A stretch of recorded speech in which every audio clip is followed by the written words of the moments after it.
I think in a lot of ways I've become more removed and more comfortable being removed, if that makes any sense. We live in a culture and a time when our presence on social platforms sort of drives a lot of social interactions, a lot of our day-to-day lives. And I find for me to become rooted in my art, I end up stepping back a lot. And I think it's because what maybe helped me as a writer was that in some sense I've always felt a bit outsidery, which is a weird thing in certain perspectives to say, but I was in the Army. I was, although branched an armor guy, I was stuck in an infantry community, and you would think, like, what's the difference? But there's huge differences, and you're never really fully accepted by the good old boy network because you didn't, go through Fort Benning or whatever.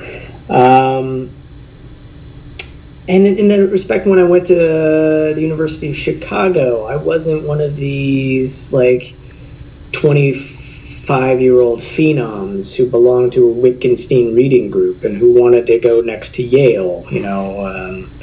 I was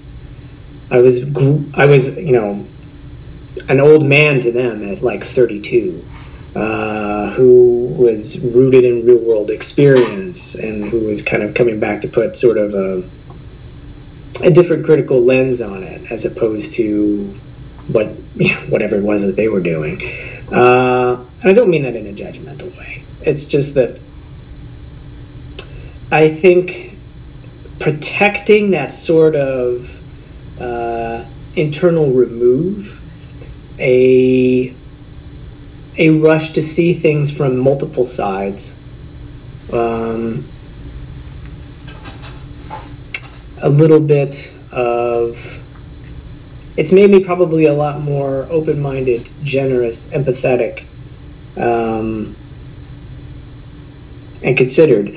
I'm a better person in the world, or in the way that I write, than I maybe necessarily am as a human being moving around the world, if that makes any sense. Yeah.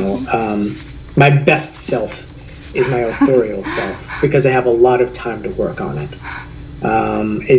That person is better than the dad who gets impatient when his son can't tie his shoes because we get out the door for school, or this recipe isn't turning out right and I'm really upset, or I'm in traffic, or whatever. There's 100 ways in which we live with all these shortcomings in life, and there are a million ways as a writer where you can be compassionate with that, and present that as just something that we all live through.